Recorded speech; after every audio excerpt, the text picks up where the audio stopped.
uma brancura de neve subira-lhe ao rosto, denunciando comoções íntimas. Todavia, se os olhos refletiam ansiedade angustiosa, os lábios continuavam mudos, enquanto a viúva de Lólio Úrbico lhe beijava os pés, desfeita em pranto. Então, era ali que estava o mistério do seu nascimento e da sua vida? Dolorosa emoção dominou, e Silano prorrompeu em soluços que lhe rebentavam do peito saturado de angústias. Desde a morte de Cneu, vinha alimentando o desejo de esclarecer o mistério do seu nascimento. Muitas vezes projetou constituir família e sentia-se desarmado perante os preconceitos sociais, pensando no futuro da prole. Em determinadas ocasiões, experimentava o desejo de abrir o pequeno medalhão que o venerando protetor lhe confiara nas vascas da morte. Contudo, um receio atroz da verdade paralisava-lhe os propósitos. Enquanto as mais penosas reflexões lhe obumbravam o raciocínio, Cláudia, de joelhos, contava-lhe, detalhe por detalhe, a história dolorosa da sua vida. Estarrecido ante aquelas verdades pronunciadas por uma voz que se abeirava do túmulo, Silano inteirava-se das suas primeiras aventuras amorosas, do seu encontro com Elvídio Lúcio, nos tumultos aventurosos da vida mundana, da sua incerteza quanto à paternidade legítima e da resolução de confiá-la a Cneu, onde sabia existir a mais carinhosa dedicação pelo nome de Elvídio, circunstância que garantiria ao enjeitado um ditoso porvir.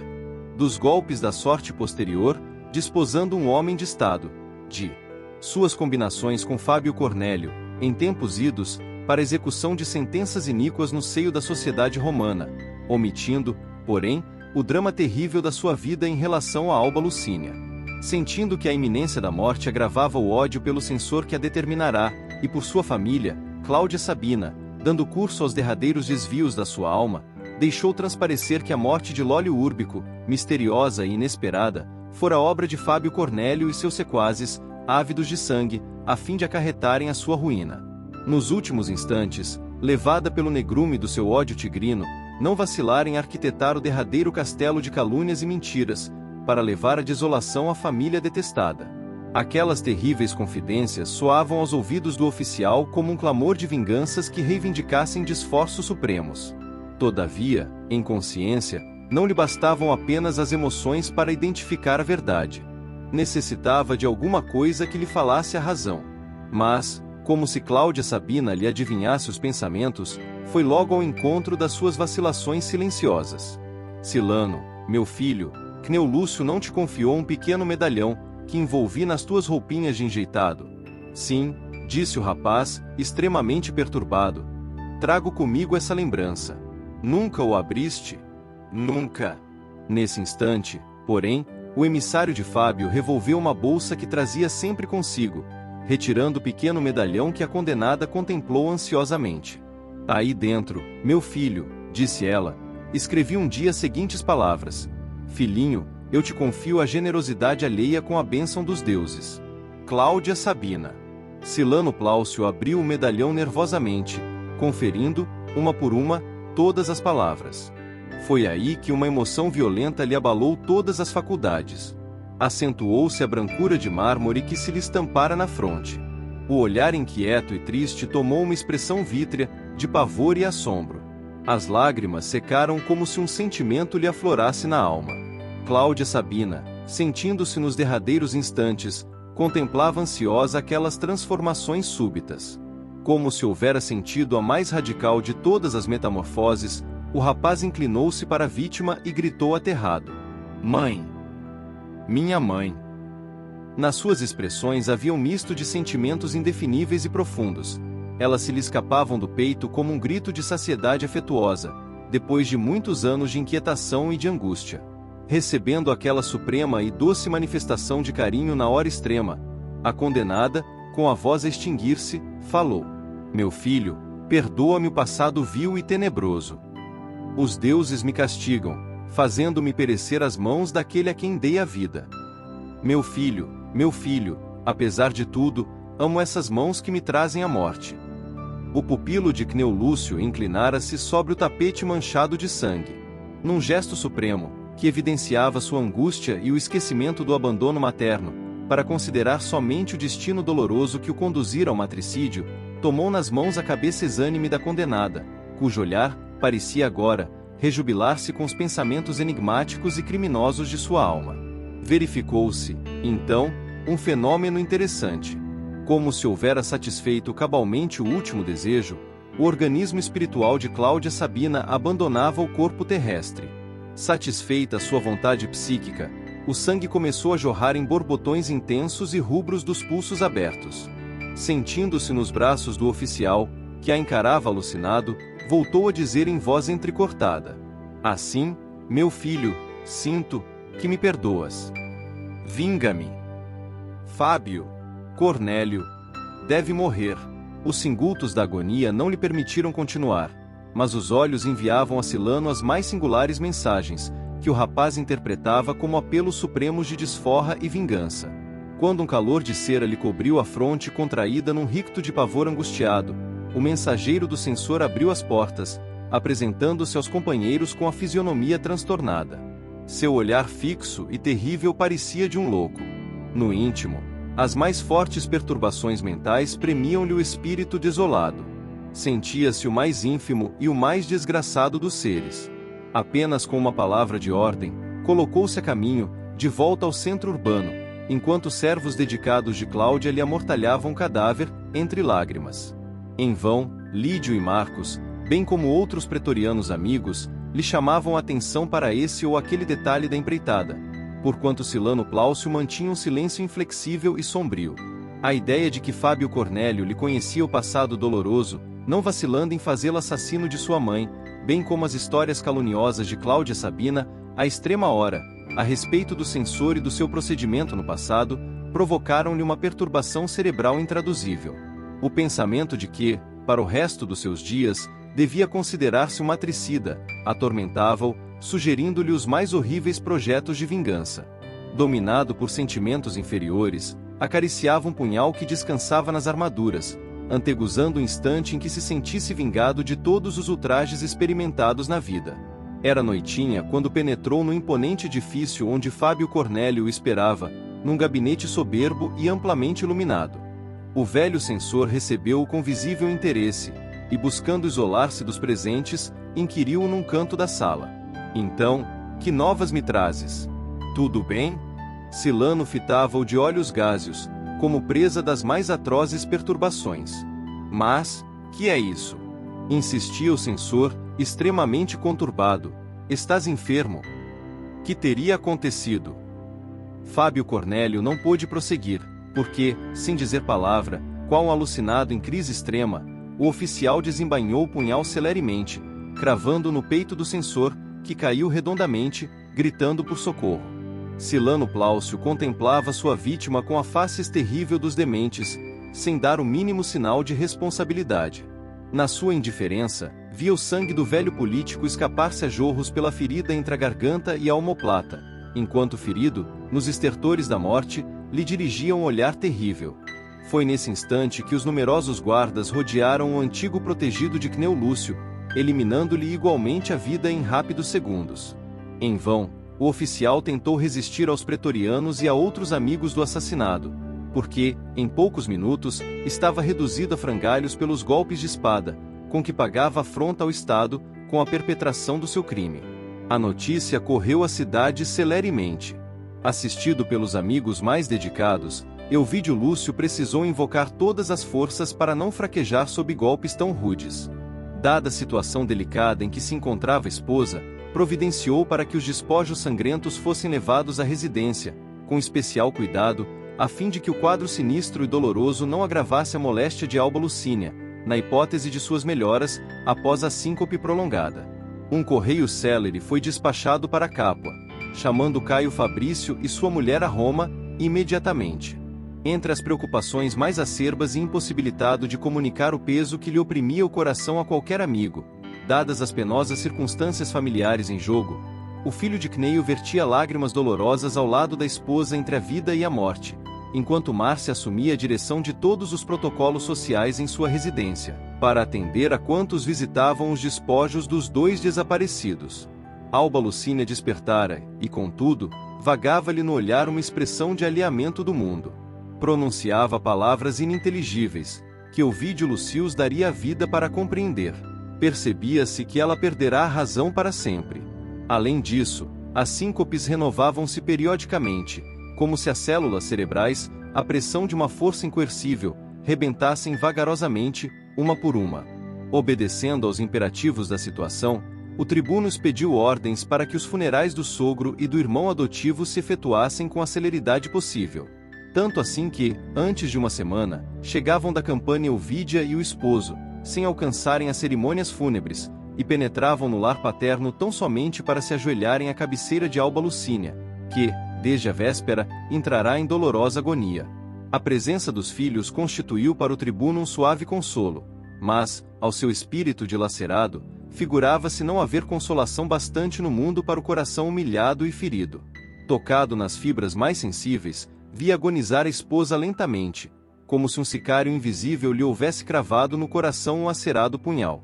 Diante da morte, cessavam todos os seus poderes, todas as suas dedicações carinhosas. Submerso num oceano de lágrimas, guardando entre as suas as mãos frias da companheira, Elvídio Lucíus não abandonou o aposento, nem mesmo para atender ao apelo dos filhos recém-chegados.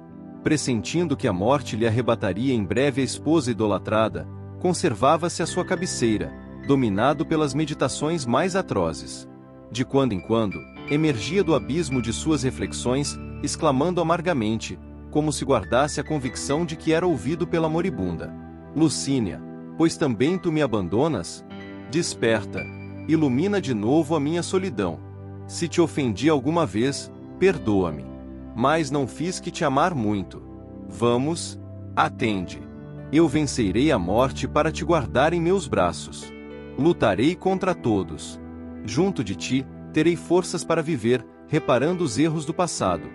Mas que farei sozinho e abandonado, se partires para o mistério? Deuses do céu! Não bastariam as ruínas do meu lar, os destroços de minha felicidade doméstica, para me redimir aos vossos olhos? Tende compaixão do meu ser desventurado. Que fiz para pagar tão pesado tributo? E, contemplando o céu como se vislumbrando os numes que presidem aos destinos humanos, apontava a esposa agonizante, repetindo em voz abafada e dolorida: Deuses do bem, conservai-lhe a vida. Entretanto, como se suas rogativas morressem apagadas diante de uma esfinge, Alba Lucínia desprendia-se do mundo com uma lágrima silenciosa ao amanhecer, enquanto os clarões rubros do sol tingiam as primeiras nuvens do céu romano, ao caricioso despontar da aurora. Percebendo-lhe o derradeiro suspiro, Elvídio Lucíus ensimesmou-se numa tristeza indizível. Nos olhos, agora secos e esquisitos, perpassava uma expressão de revolta contra todas as divindades, a seu ver insensíveis aos seus padecimentos e apelos desesperados. A residência do tribuno cobriu-se, então, de crepes negros, enquanto sua silhueta agonizada permanecia junto à urna magnífica que encerrava os despojos da companheira, qual sentinela que se houvera petrificado em desespero. Enérgico e impassível, respondia aos apelos afetuosos dos amigos com monossílabos amargos, enquanto Caio, Elvídia e a bondosa Márcia faziam as honras da casa. Após uma semana de homenagens da sociedade romana, efetuou-se o funeral da infeliz senhora, que tombara, qual ave ferida, no seu profundo amor materno, enquanto o marido, curtindo a mais angustiante solidão, sentia-se desamparado e ferido para sempre. Amargurada e silenciosa, Atéria permanecerá na casa até o instante em que os carros mortuários acompanharam Alba Lucínia às sombras do sepulcro. Impressionada com as tragédias que sua revelação havia desencadeado naquele lar outrora tão feliz, sentiu-se humilhada no mais íntimo do coração. Muitas vezes, nas horas terríveis da agonia da ex-patroa, dirigira o olhar suplicante ao tribuno, a fim de verificar se lhe perdoara, de modo a tranquilizar a consciência abatida. Elvídio Lucíus parecia não vê-la, indiferente à sua presença e à sua vida. Experimentando sinistro remorso, Atéria abandonou a casa de Elvídio, onde se sentia como um verme asqueroso, tal a angústia dos seus tristes pensamentos na dolorosa noite caída sobre a casa do tribuno após o funeral. Fazia frio. As sombras noturnas eram espessas, impenetráveis como as angústias que lhe gelavam o coração. A permanência ali, porém, depois do enterro, não mais era possível, em vista das amarguradas emoções que lhe vibravam na alma. A velha criada saiu, então, demandando Trastevere, onde possuía antigas relações de amizade. Interessante é que, no percurso pelas ruas estreitas, seguirá trajeto idêntico ao da jovem Célia, quando compelida a abandonar o lar paterno. Depois de muito caminhar, deteve-se perto da Ponte Fabrício, temendo prosseguir. Era quase meia-noite, e as proximidades da ilha do Tibre estavam desertas. Quis retroceder, premida por uma força inexplicável, como se pressentisse algum perigo iminente, quando dois homens mascarados se aproximaram, quais massas escuras que se movessem rápidas entre as pesadas sombras da noite. Tentou gritar, mas era tarde. Um deles atirava-se rápido a ela, amordaçando-a fortemente. Lucano, dizia baixinho o desconhecido, envolvendo-lhe o rosto com uma toalha grossa, apalpa-a depressa. Urde terminar o serviço. Ora essa, dizia o companheiro, decepcionado, trata-se de uma velha desprezível. Não desanimes. Prosseguiu o outro, palpita-me que é boa presa. Vamos. Essas velhas costumam trazer o dinheiro oculto no seio, quando são ardilosas e avarentas. O bandido que tinha as mãos livres levou-as ao tórax da velha criada de Ovídio Lucius, sentindo que seu coração batia acelerado. De fato, era ali que a Téria guardava, numa bolsa reforçada, todo o cabedal sonante de suas economias. Encontrando-lhe o pequeno tesouro, ambos os malfeitores esboçaram um sorriso de satisfação, obedecendo um sinal do companheiro. Lucano bateu fortemente na cabeça da vítima amordaçada com uma pequena bengala de ferro, exclamando com voz sumida, quando percebeu que ela desmaiara: assim, sempre é melhor. Amanhã não poderás relatar a proeza aos vizinhos, para que as autoridades nos venham incomodar. Em seguida, arrastaram a vítima atordoada pelos golpes rijos, atirando-a sem piedade nas águas pesadas do rio que rolava silenciosamente. A Téria teve, assim, os seus últimos instantes, como a espiar o torpe delito do passado culposo. Todavia, após examinarmos a derradeira provação da velha cúmplice de Cláudia Sabina, voltemos a seguir Ovídio Lucius na sua pesada noite de sofrimentos íntimos. Somente no dia imediato ao funeral da mulher, conseguiu o tribuno reunir os filhos num gabinete privado, confidenciando-lhes as tristes revelações que desencadearam os terríveis acontecimentos, aniquiladores de sua aventura para todo sempre. Terminada a impressionante narrativa, Caio Fabrício contou à esposa e ao sogro o encontro com Célia, 10 anos antes, quando se dirigia à Campânia, chamado por interesses urgentes. Jamais aludir ao fato, considerando o voto formal de lembrarem-se da jovem tão somente como de uma morta sempre querida. Nunca esquecer aquele quadro triste da cunhada abandonada na solidão da noite, junto à montanha de Terracina, e muitas vezes recriminou-se por haver mantido indiferença e surdez aos seus apelos. Euvídia e seu pai ouviam-no tomados de mágoa e assombro. Somente aí, no exame de todos os sacrifícios da filhinha, ponderando seus tormentos morais para isentar a família dos golpes da desventura e da calúnia, o filho de Cneio Lucius conseguiu despertar o resquício de sua sensibilidade, para pegar-se de novo à vida. A narrativa do genro vinha indiciar que Célia vivia em alguma parte. Lembrou-se da esposa e pôs-se a pensar que, se Alba Lucínia ainda estivesse na terra, sentiria imenso júbilo se pudesse abraçar de novo a filha desprezada. Certamente, do céu, a companheira querida haveria de lhe orientar os passos, abençoaria seu esforço. E um dia, quando a providência dos deuses permitisse, a alma da esposa lhe guiaria o coração ulcerado até a filha, para que pudesse morrer beijando-lhe as mãos. Mergulhado nessas cogitações angustiosas, com uma serenidade triste a clarear seus passos, Euvídio Lucius conseguiu chorar de maneira a aliviar a íntima angústia. Suas lágrimas, agora que Euvídia as enxugava com carinho, eram como essas chuvas benéficas que lavam o céu após o fragor da tempestade. Então, como se o animasse uma esperança nova, o tribuno converteu todas as dores na preocupação de reencontrar a filhinha expulsa do lar, fosse onde fosse, para alívio da consciência. Desejava morrer para reunir-se à companheira bem-amada, mas quisera levar-lhe também a certeza de que Célia reaparecera, e que, de joelhos, havia suplicado perdão da filha, a quem não pudera compreender. Com esse propósito, encaminhou-se à Campânia com os filhos, de regresso a Capua, e, depois de alguns dias de repouso, dispensando a companhia de qualquer servo, a fim de entregar-se sozinho às investigações necessárias, partiu para o Lácio, apesar de todas as súplicas de Euvídia para que aceitasse, ao menos, a companhia do genro. Triste só, o velho tribuno perambulou inutilmente por todas as cidades próximas a Terracina, estacionando longo tempo junto à gruta de Tibério, a evocar as penosas recordações do genro. A despeito de todos os esforços, foi em vão que viajou a Itália inteira. Assim que, decorrido um ano da morte de Lucínia, regressou a Roma, abatido e desolado como nunca. Sentindo-se profundamente desamparado, era como árvore frondosa, singularmente isolada na planície extensa da vida. Enquanto mantinha a seu lado as outras companheiras, podia suportar os furacões violentos que desciam dos montes. Mas, destruídos os troncos próximos, cuja presença a fortalecia, era agora incapaz de resistir aos ventos mais leves dos vales obscuros da dor e do destino. Recolhido ao gabinete, recebia tão somente a visita dos amigos mais íntimos, cuja palavra não trouxesse ao seu espírito atormentado qualquer lembrança do passado infortunado. Um dia, porém, um escravo veio anunciar um antigo camarada de infância, Rúfio Propércio, cuja história amarga dos últimos tempos ele bem conhecia. Apesar das suas próprias lutas, conhecera-lhe todas as desgraças e infortúnios. Euvídio Lúcio mandou entrar, sofregamente, como irmão de dores e martírios íntimos. Trocadas as primeiras impressões, Rúfio Propércio advertiu: caro Euvídio, depois de tão longa separação, surpreende-te a minha fortaleza moral ante as hecatombes dolorosas da existência. Devo explicar-te o porquê da minha resignação e serenidade. É que, hoje, abandonei nossas crenças inexpressivas para pegar-me a Jesus Cristo, o Filho de Deus vivo. Será possível?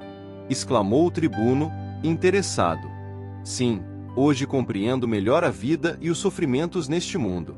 Somente nos tesouros do ensino cristão encontrei a força indispensável à compreensão da dor e do destino. Só Jesus, com a sua lição de piedade e misericórdia, pode salvar-nos do abismo de nossas angústias profundas para uma vida melhor, que não comporta os enganos e desilusões amargas da terra.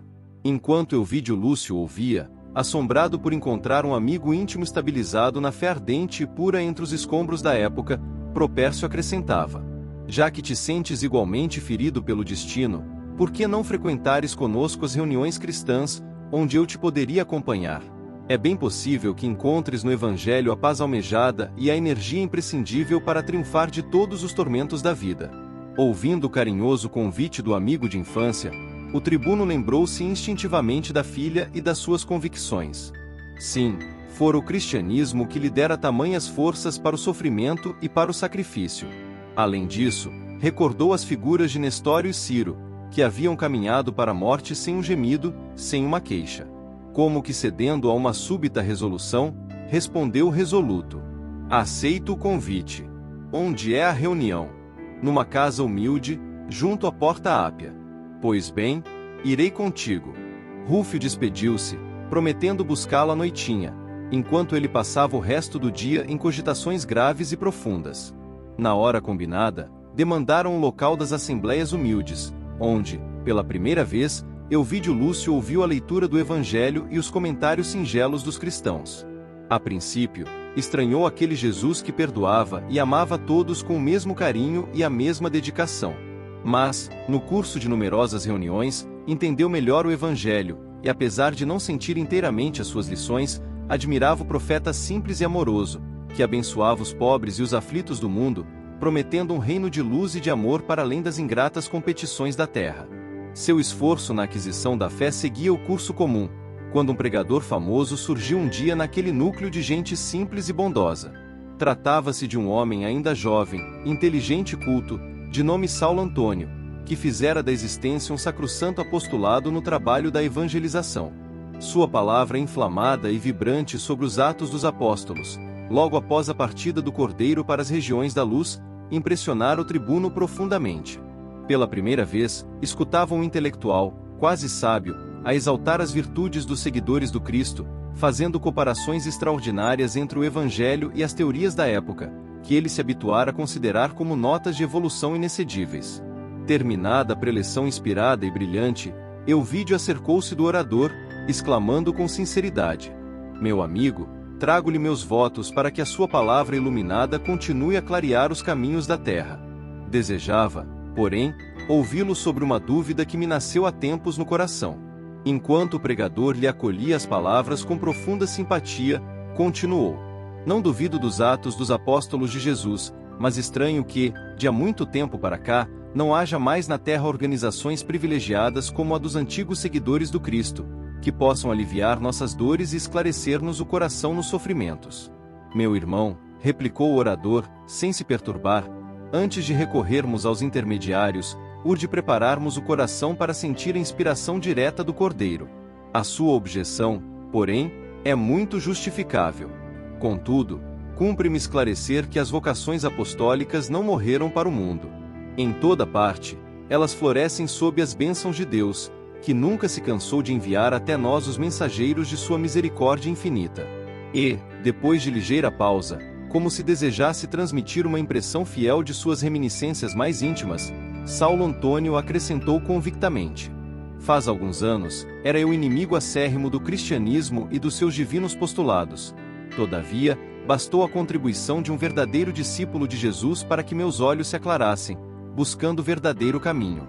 Ainda hoje, lá está ele, franzino e humilde como uma flor do céu, inaclimatável entre as urzes da terra. Trata-se do irmão Marinho, que, nos arredores de Alexandria, constitui uma bênção de Jesus, permanente e divina, para todas as criaturas. Imagem do bem, personificação da perfeita caridade evangélica, viu curar leprosos e paralíticos, restituir esperanças e fé aos mais tristes e empedernidos. Ao seu tugúrio miserável acorrem multidões de aflitos e desamparados, que o venerável apóstolo do Cordeiro reanima e consola com as lições profundas de amor e de humildade. Depois de peregrinar pelas sendas mais escuras, tive a dita de encontrar a sua palavra carinhosa e benevolente, que me despertou para Jesus, dos negrores do meu destino. Sentindo-lhe a profunda sinceridade, Elvídio Lúcio interrogou ansioso: e esse homem extraordinário recebe a todos indistintamente? Todas as criaturas lhe merecem atenção e amor. Pois, meu amigo, revidou o tribuno, no seu íntimo desconsolo, não obstante minha posição financeira e a consideração pública que desfruto em Roma, trago o coração acabrunhado e doente como nunca. As lições do Evangelho têm sustentado, de algum modo, meu espírito abatido. Contudo, sinto necessidade de um remédio espiritual que, suavizando-me as dores íntimas, me leve a compreender melhor os divinos exemplos do Cordeiro. Suas referências chegam a propósito, pois irei a Alexandria buscar a consolação desse apóstolo, mesmo porque uma viagem ao Egito, nas atuais circunstâncias da minha vida, far-me-á grande bem ao coração. No dia seguinte, o filho de Cneio Lúcio deu os primeiros passos para efetuar a excursão com a presteza possível. E, antes que a galera largasse de Hóstia, começou a concentrar as suas esperanças naquele irmão Marinho, cujas virtudes famosas eram veneradas em todas as comunidades cristãs e tido por emissário de Jesus, destinado a sustentar no mundo as tradições divinas dos tempos apostólicos.